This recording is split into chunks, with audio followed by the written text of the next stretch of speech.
This video is sponsored by Gilman's Guide to Speed, now on Kickstarter. Hello and welcome to Monster of the Week, the only show on the internet that is sure to leave you informed about D&D monsters without a shadow of a doubt. This week we're talking about one of the most bizarre creatures from D&D's most brutal setting, the Shadow Giant.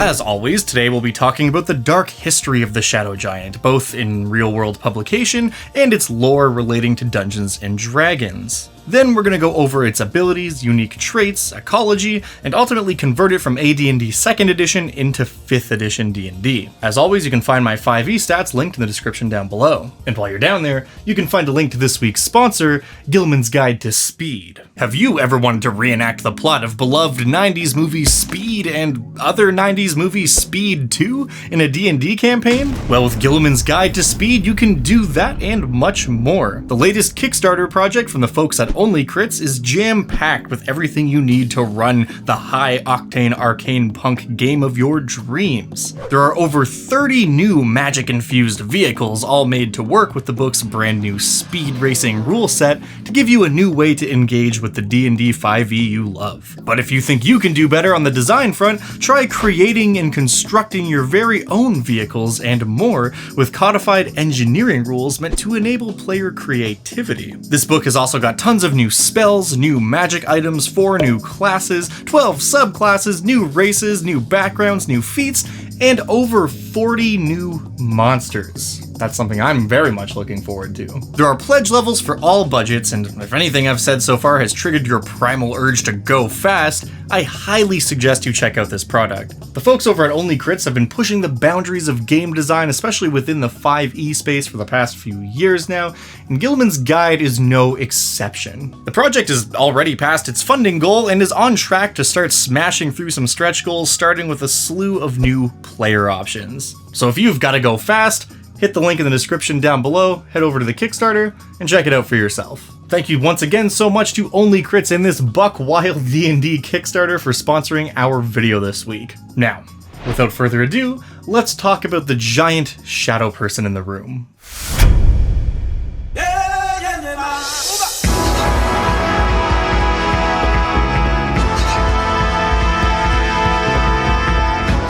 The post-apocalyptic world of Athos is maybe one of the most brutal D&D locales of all time. Dark Sun, the setting where the world of Athos is located, is notorious for all manner of different evils. It's a place where even the environment is inhospitable to 99% of life. But it wasn't always this way. At the risk of this turning into a Dark Sun lore dump video, I'm going to condense a bunch of complicated lore into a very simplistic, digestible meal for you. I only do this because shadow giants are really weird, and there's some specific context required to understand where they even come from in the first place. So, in Dark Sun, halflings are one of, if not the oldest race in the world. They've been around since the Blue Age, which is when the world was covered in water, then they were dominant in the Green Age, which is when things were covered in forest and fertile land, then the first sorcerer Rajat came along and figured out how to harness the environment to cast his spells. He tried to take over the world and perpetrate a dozen literal genocides, many of which were successful, until his generals ultimately turned on him and banished him to the Shadow Realm, known in Dark Sun as the Black. Aside from his traitorous generals, though, Rajat was also closely aligned with a bunch of halflings who vibed with his genocidal ideas. So when he was eventually deposed and sealed away, all the halflings that stood by his side were also banished to the Black and doomed to wander an endless nightmarescape of darkness for all of eternity. Unfortunately, the wars turned a once lush paradise into hell world, global warming is bad, and so is overconsumption of oil, I mean magic, especially for the purpose of waging genocidal war. So how does any of this relate to this week's monster? Well, the Shadow Giants aren't exactly giants in the literal sense of the word. They are the descendants of those halflings who were banished to the Black all those years ago. And while there is no perfect one-to-one analog with the cosmology of Dark Sun, the closest thing we have to the Black in modern 5th edition D&D would be the Shadowfell. It's a place you generally don't want to be, and if you spend too much time there, you'll be twisted into some kind of shadowy nightmare creature. And Shadow Giants are just so. They're living beings, descended from halflings that live and exist in a world of utter darkness. They do, however, possess the ability to shift between the black, or the Shadowfell if we're in the Forgotten Realms, and the material plane. And when they do this, they appear as shadowy humanoids with serpentine bodies. However, unlike the shadows you might find in the 5th edition monster manual, these creatures don't fear sources of bright light.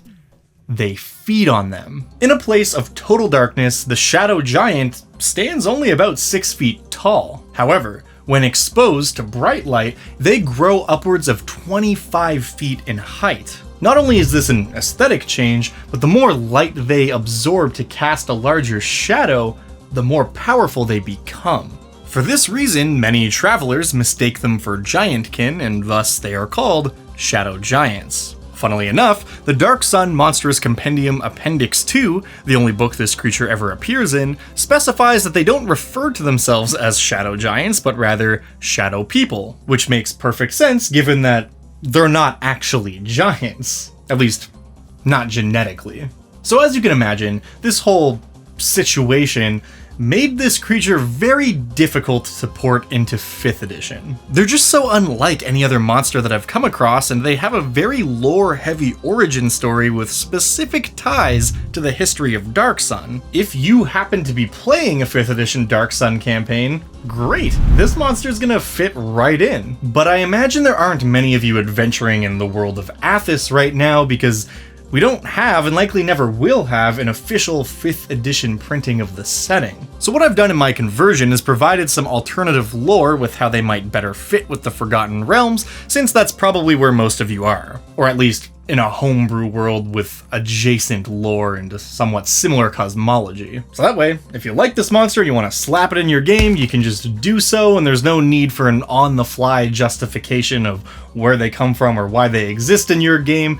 It's just all written on the monster stat block for you. But we'll dig into that a bit more when we get into plot hooks and story stuff for the Shadow Giant. For now, let's take a look at what kind of abilities this monster possesses and explore a little.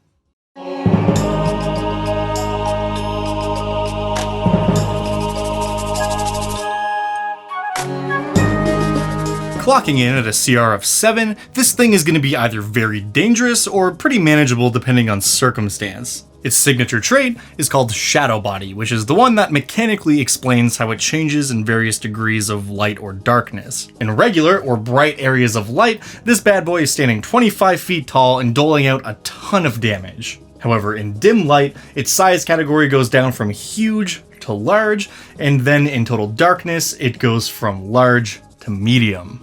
And each time its size is reduced, it also deals 1 less dice of damage with every successful attack it makes. For example, a Shadow Giant at full strength is going to be slamming its enemies for 4d8 plus 5 damage. It also grapples them if they're huge or smaller. But when in an area of darkness, this attack will only be doing 2d8 plus 5 damage, and it can only grapple them if they're medium or smaller. So if the party has a way to snuff out any light in the area, they're going to be doing themselves a huge favor when it comes to how much damage they'll be taking. The other tricky thing about this creature's physiology is how they interact with radiant damage. Radiant attacks are meant to be, for the most part, indicative of pure light. So not only does the Shadow Giant not take damage from radiant sources, it actually heals itself for half the amount of damage it would normally be taking. And I recognize that this is somewhat counterintuitive to the way that light and shadow often interact in D&D 5th edition. So explaining that your cleric's guiding bolt is simply absorbed by the creature and it looks like it's patching itself up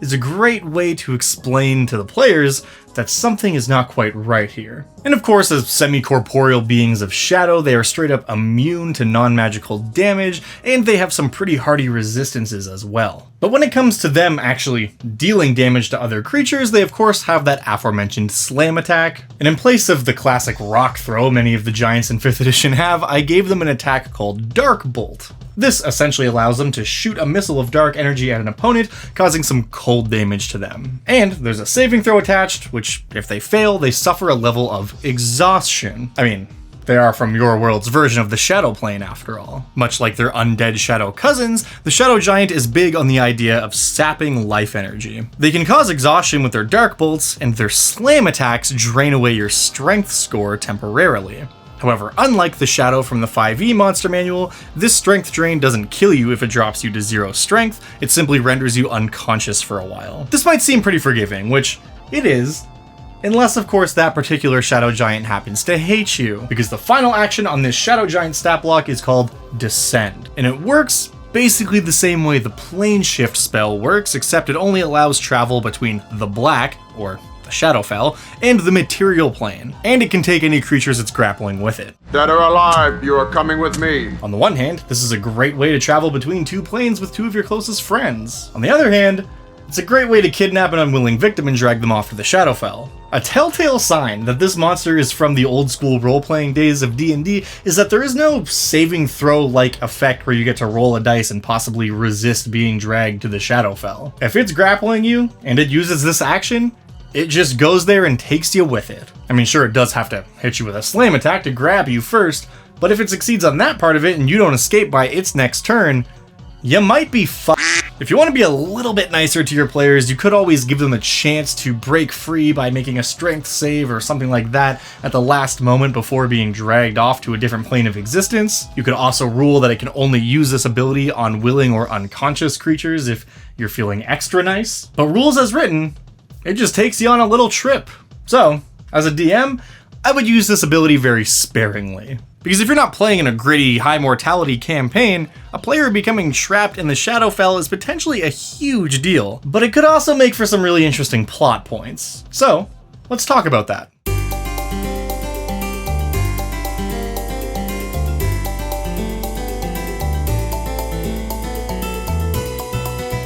If you're going to use Shadow Giants in your game, I highly encourage you to think about how and where they might fit in with the cosmology of your world. The more 5e friendly lore I included on the stat sheet has them as denizens of the Shadowfell who descend from a line of cursed mortals that accidentally became trapped there due to a lust for magic. This is pretty generic boilerplate lore, but it works, it serves its function, and if you want to expand on it, you absolutely can. But there's also an alternative option where if you want to stay true to the creature's original lore and you're not playing in the world of Dark Sun, you could always add the Black to your game as another dimension. Maybe it's a different realm of darkness, though unlike the Shadowfell, it isn't simply a shadowy world of edgy sadness, it might literally just be a plane of total darkness. And if you want to give it its own dark fantasy name that's different from the Black so people don't associate it with that specific plane in the world of Athos, you could always rebrand it as Tenebris or something like that. And maybe this realm of darkness is even part of the Shadowfell. It could be a locale that is so devoid of light and anything tangible that the residents of the Shadowfell don't even dare to venture there. Like a vast chasm in the Shadowfell's geography that leads to unknown depths of darkness. Perhaps it's the one place that the Raven Queen can't exert her influence, and as such, the Shadow people live there in hiding because it was the Raven Queen they originally crossed and now they fear her. I don't know. There's a lot of different things you could do here, but the point is this is all something worth considering if you're planning on having Shadow Giants play a role in your campaign beyond just a random encounter. As for why the party might come across them, there are plenty of reasons for that. If they happen to be adventuring through the Shadowfell, the Shadow Giant could just be another denizen or NPC they come across. On the material plane, they're also liable to encounter these guys acting as merchants. As residents of the Shadowfell, or whatever domain of darkness you decide on, they come across all kinds of weird stuff that doesn't show up normally in the material plane. So they gather these mysterious wares and bring them to the material plane in order to trade it for something they actually need. Obsidian.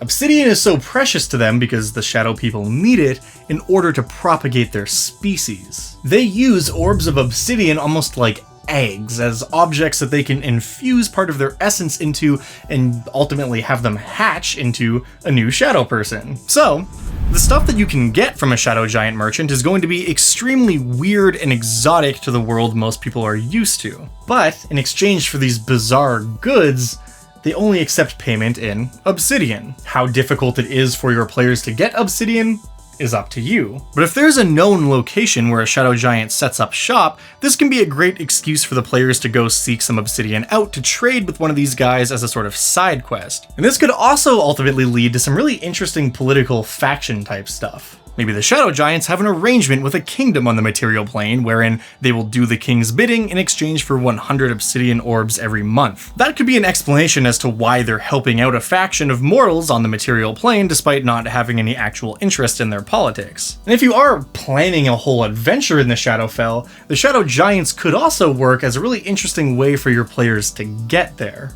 Maybe they start the campaign as kidnappees of a Shadow Giant clan that has spirited them away at the behest of some other character with maybe villainous intent. Discovering why they were taken in the first place and how they can ultimately make their way back home could be a really fun adventure in and of itself. Or maybe the Shadow Giants took them because they need help with some sort of problem they're facing. Remember that on the material plane in areas of light, they're very powerful creatures, but in the Shadowfell, with no light to feed on, they're generally quite weak, so enlisting some mortals for aid with a problem that can only be dealt with in the Shadowfell could be a last act of desperation. And finally, it wouldn't be a Dungeon Dad video if I didn't try to sell you on a way to shoehorn these creatures into Curse of Strahd. But seriously, any campaign in Barovia or another dimly lit domain of dread could be a really great place for the Shadow Giants to show up. You could scrap the existing lore and just have them function as a long-lost and cursed race that occupies a part of Barovia. And due to the Dark Lord's influence, the place is always kept gloomy, preventing them from ever being strong enough to fight back. But with the help of a cleric casting a spell like Daylight,